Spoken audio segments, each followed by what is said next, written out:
On a particularly brisk morning on October 11, 1775, a whaling ship by the name of the Herald was working cautiously in the frigid fall fog off the coast of Greenland. The sailors, once thought to be alone in the silent water, spotted a ship in the distance. As they neared the mystery ship, the crew of the Herald could see that the ship was miserably weather-beaten. With the sails hanging limply from the masts and a layer of water frozen to the deck, the ship was unkempt, and any sign of life had all but vanished from the eerie sight of the ship. The captain of the Herald ordered a boarding party to search the desolate ship imprisoned in ice, which they had determined to be the Octavius. Once the party arrived on board, they found the deck to be completely barren, no sign of life in sight. The rest of the crew from the Herald were watching the party silently, unnerved at the mysterious sight of the long-forgotten schooner before them. They broke open the ice-laden ship hatch and cautiously stepped down into the darkness of the ship's belly, where a terrifying sight met their eyes.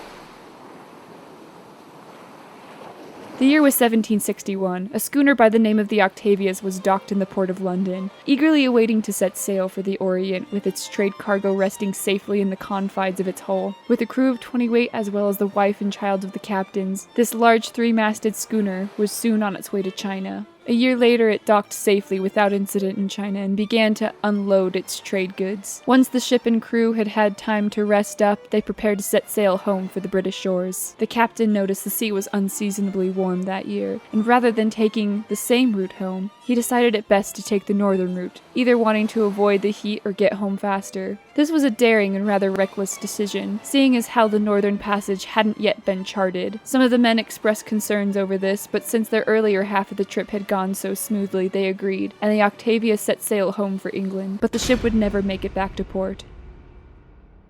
As the ship sailed into the passage, the weather soon turned to a bitter cold. The wind soon picked up and brought with its howls and icy snow that fell upon the crew. They all began to panic, and the ship soon started to creak and lurch. This meant that the ship was now trapped in ice water, with no sign of budging. The captain's hopes of being the first to make it through the northern passage were dashed. He knew that this would soon be the end of the line. His tiny schooner had no hope of breaking through the thick Alaskan ice. His men, as well as himself, would soon fall victim to the tyrannical weather the passage had to offer. The Octavius was declared missing, with all hands lost.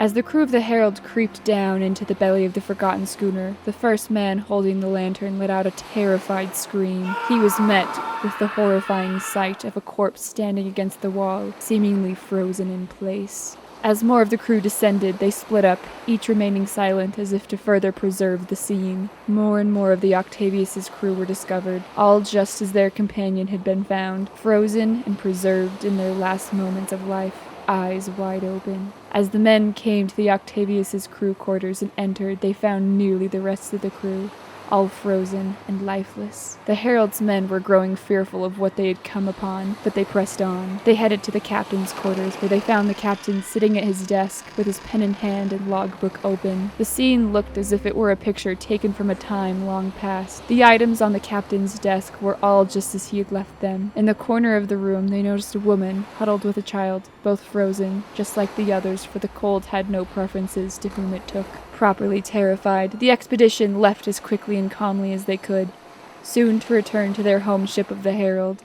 They took with them only the captain's logbook, which in the years of long winter's grasp had frozen most of the pages, leaving only the front and last entries legible, which were enough for the captain of the Herald to determine at least part of the fate the Octavius had been met with. Once safely back aboard the Herald, the crew cut the lines holding the ships together and decided against sinking the Octavius, lest they meet the same fate they did. The Herald let it roll away on the abnormally calm water, watching it fade back into the misty fog from which it came, never to be seen again. While the expedition crew told their story to the rest of the Herald's men, the captain read from the logbook. The last entry had been from November 11th, 1762, 13 years prior to its discovery. Its last known location while the crew was still alive placed the Octavius roughly 250 miles north of Barrow, Alaska. But the Herald discovered the Octavius near Greenland, meaning that, at some point, the Octavius must have broken through its icy shackles and completed its original voyage, completely unmanned.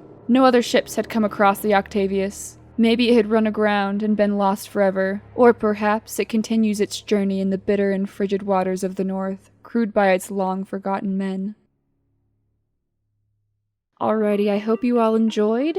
I freaking love ships. I love them. I love them to death. I'll talk about more, even if you don't want me to. So, yeah. Feel free to watch any of my other videos, even though they're not going to be about ships, because this is the very first one. I'm Maddie Bites, and this is me signing you off.